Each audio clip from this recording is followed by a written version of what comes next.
The Arizona Coyotes is an organization that has lacked a lot of success since their move from Winnipeg in 1996. Gary Bettman was excited to bring the NHL into a non-traditional market and grow the game. This was a great idea on paper, to bring an NHL team to the desert and create more hockey fans. It was a well-intentioned move on Bettman's part, but unfortunately never really panned out. They had a few seasons of success, but outside of that, the Coyotes had been a disaster. Terrible owners, gimmicks like making Gretzky a head coach, bankruptcy which had the NHL owning the team from 2009 until 2013, and now having the team play at a college arena with a 5,000 person capacity. The Coyotes are a dumpster fire, but I will be making a standalone video on the Coyotes soon. Before I get into the list, I'd appreciate it if you hit that like button and subscribe. Helps out the channel a lot, and it's a free way to show support. Let's talk about some Coyotes players that would eventually end up winning a Stanley Cup after leaving the franchise. Let's get into it. Daniel Cleary is the first player on our list. Cleary was drafted 13th overall in the 1997 NHL draft by the Chicago Blackhawks. He would only last 2 seasons in Chicago after getting dealt to the Edmonton Oilers for Boris Mironov in return. Cleary would play 4 seasons for the Oilers, but eventually would end up getting bought out. The Phoenix Coyotes thought Cleary had some potential, so they would end up signing him and having him play for the 03-04 season. He would play 68 games for the then Phoenix Coyotes and had 6 goals and 11 assists for 17 points. The NHL would have a lockout the following season, and Phoenix would not give Cleary a qualifying offer. Cleary would be invited to camp by the Detroit Red Wings, and the rest is history. Cleary would have his most productive seasons with the Red Wings and would win a Stanley Cup with Detroit in 2008. Cleary would have a 17-year career with 938 games played, 165 goals, 222 assists for 387 points. That's not too bad for a player that was on the verge of being out of the league altogether. The next player we will be discussing is Dennis Seidenberg. He was drafted in the 6th round, 172nd overall in the 2001 NHL draft by the Philadelphia Flyers. He would only stick around for 2.5 seasons until he was traded during the 05-06 season to the Phoenix Coyotes in exchange for Peter Nedved. It would be a short stay in Phoenix due to being traded again the next year mid-season to the Carolina Hurricanes, but in his 66 games played for the Coyotes, he had 2 goals, 11 assists for 13 points and a -13. Seidenberg would stay in Carolina for a few seasons, but then end up signing a 1-year deal with the Panthers and get dealt to the Boston Bruins before the deadline. Boston is where Seidenberg would be his most productive, being paired with Zdeno Chara and raising a Stanley Cup in 2011 with the Bees. Dennis Seidenberg went from being a journeyman defenseman that struggled getting on teams to being in a top pairing with Zdeno Chara, and with his defensive prowess would shut down top players. For the next guy on our list, Michal Handzus. He was drafted in the 4th round, 101st overall in the NHL 1995 draft by the St. Louis Blues. Handzus was a good two-way forward that would get a shot in the NHL for the 98-99 season. Handzus was a productive young player, but would only stay in a Blues uniform for 2.5 seasons, getting traded with a 1st-round pick with Nagy and Taffet to the Phoenix Coyotes for Keith Tkachuk. The Coyotes got a pretty good haul for Tkachuk, which they thought could help build their success for the future.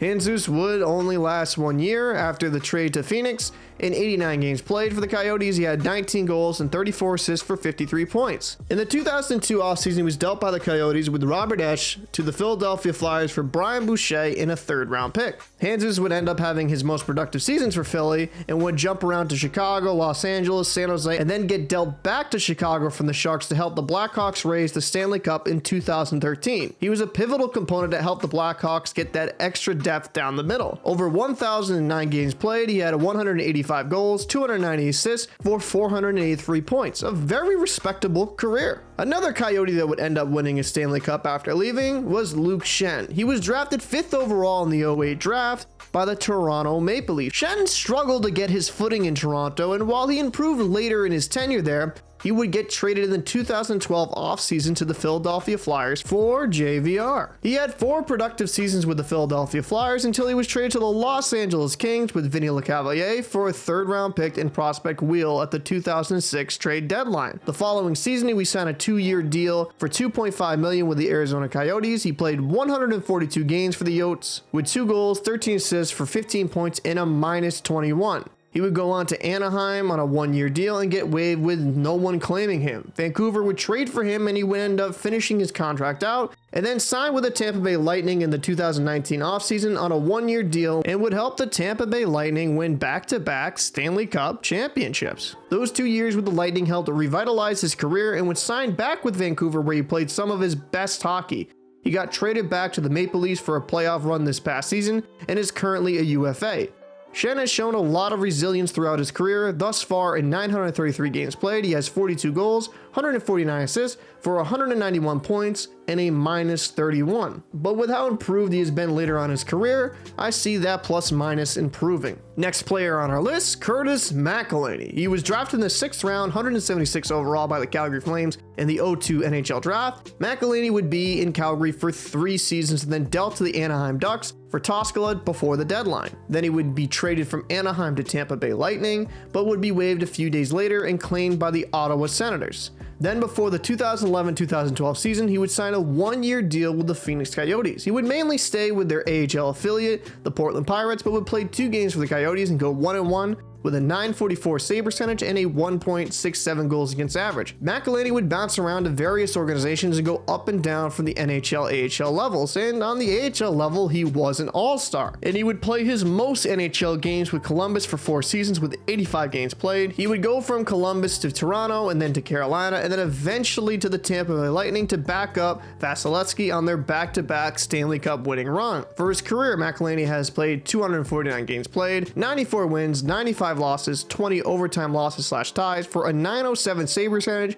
and a 2.83 goals against average with 12 shutouts. Not too shabby for a guy that struggled to get a full-time NHL job until he was 30. Next player on our list, Darcy Kuemper, was arguably the best Coyote on this list. He had some of his most productive seasons as an Arizona Coyote. Kuemper was drafted in the 6th round, 161st overall in the 2009 NHL draft by the Minnesota Wild. Kuemper would play 5 seasons in Minnesota before signing with the Los Angeles Kings before the 2017-2018 season. He struggled in his last season with Minnesota, and due to that was relegated to rotating as a backup to Dubnyk with Backstrom. He played extremely well with the Kings, posting a .932 save percentage and a 2.10 goals against average with 3 shutouts in 19 games played. And because of that spectacular performance, the Coyotes would trade for Kuemper in exchange for goalie Wedgwood and forward Ryder, and he would resign with the Coyotes for $3.7 million in 2 years. In 121 games played for the Coyotes, he had 55 wins, 48 losses, 15 overtime losses, boasting a .920 save percentage, a 2.43 goals against average, and 10 shutouts. He played 4 years with Arizona until being traded before the 2021-22 season to the Colorado Avalanche for a first-rounder, conditional third, and a defenseman, Connor Timmins. Kuemper would have an awesome season with the Avalanche, posting a 37-12-4 record with a .921 save percentage, a 2.64 goals against average, and 5 shutouts. Kuemper would help the Avs raise the Stanley Cup and prove that he could help a team get over the hump. Considering how his early career was in flux, he salvaged his career with Arizona. Thus far in his career, he has 356 games played, 165 wins, 121 losses, 43 overtime losses, posting a .916 save percentage and a 2.55 goals against average with 30 shutouts. Next player on our list, Phil Kessel, aka Phil the Thrill. Let's be honest, he's the most accomplished player on this list. He was drafted 5th overall in the 2006 NHL draft by the Boston Bruins. He had a tumultuous first season due to his testicular cancer diagnosis, but would end up overcoming it and winning the Bill Masterson Trophy after his rookie campaign. It took Kessel a couple seasons to get his footing in the NHL, and he had a fantastic 3rd year with 36 goals and 24 assists for 60 points in 70 games played. After that great 3rd season, Boston ended up dealing him Toronto for 3 picks that would become Tyler Seguin, Dougie Hamilton, and Jared Knight. He would be with the Maple Leafs for 6 seasons and be one of the better players in the league. Kessel would get dealt to Pittsburgh on July 1st, 2015, and this is where Kessel would end up winning back-to-back Stanley Cups for the 2016-2017 seasons. During those 2 runs and 49 games played in the playoffs, he had 18 goals, 27 assists for 45 points. He was a key component for those 2 teams getting over the hump. Kessel would play 2 more seasons in Pittsburgh until being traded to the Arizona Coyotes on June 29, 2019. In 208 games played for the Coyotes, he had 42 goals and 91 assists for 133 points. He was still putting up solid numbers and never missed a game, which was a trend throughout his career. He helped the Yotes get to the playoffs in the 2019-20 season, and in 9 games played, he had 1 goal, 3 assists for 4 points. Arizona would let him walk as a free agent, and Kessel would sign with the Vegas Golden Knights for the 22-23 season, where he again would play all 82 games played.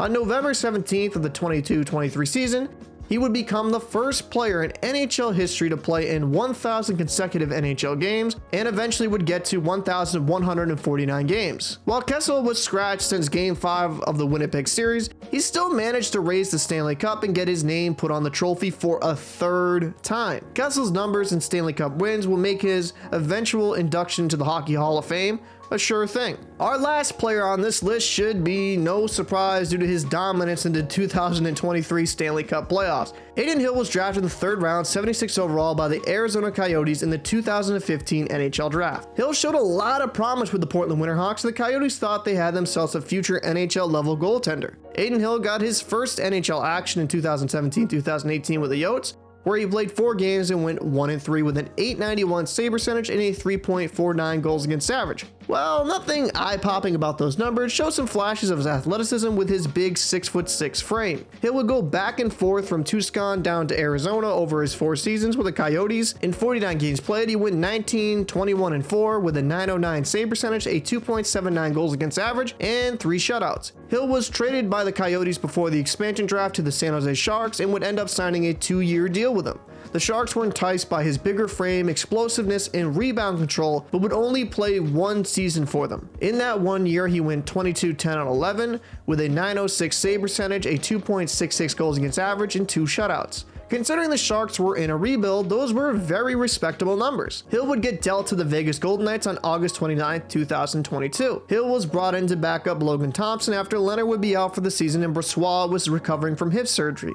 Vegas goaltending would see all their goaltenders get injured, including Hill himself, which would make them acquire Jonathan Quick at the trade deadline. For the regular season, Hill would post a 16-7-1 record, a .915 save percentage, and a 2.45 goals against average. Hill would be the backup for Brossoit for the beginning of the Stanley Cup playoffs, but he would be put into action after Brossoit got injured in Game 3 against the Edmonton Oilers. Hill would go on to have one of the most dominant runs we've seen in recent history. He would make spectacular save after spectacular save to help the Vegas Golden Knights raise the greatest trophy in all of sports, and in his playoff run would post a 11-4 record, a .932 save percentage, a 2.17 goals against average, and 2 shutouts. Without Adin Hill's tremendous performance, the Knights are most likely sent home golfing during those playoffs. So these were the Phoenix/Arizona Coyotes that would end up winning a Stanley Cup after leaving the franchise. This video was a lot of fun to make and took a bit to put it all together. If you watched until the end, I want to say a big thank you. I hope you enjoyed the video. I'd appreciate it if you dropped a like and commented down below. It's a free way to help the channel and it gets us bumping in the algorithm. If you are by chance interested in supporting us financially, check out our Patreon or our YouTube memberships. I'm Captain Paul and I'll see you in the next one.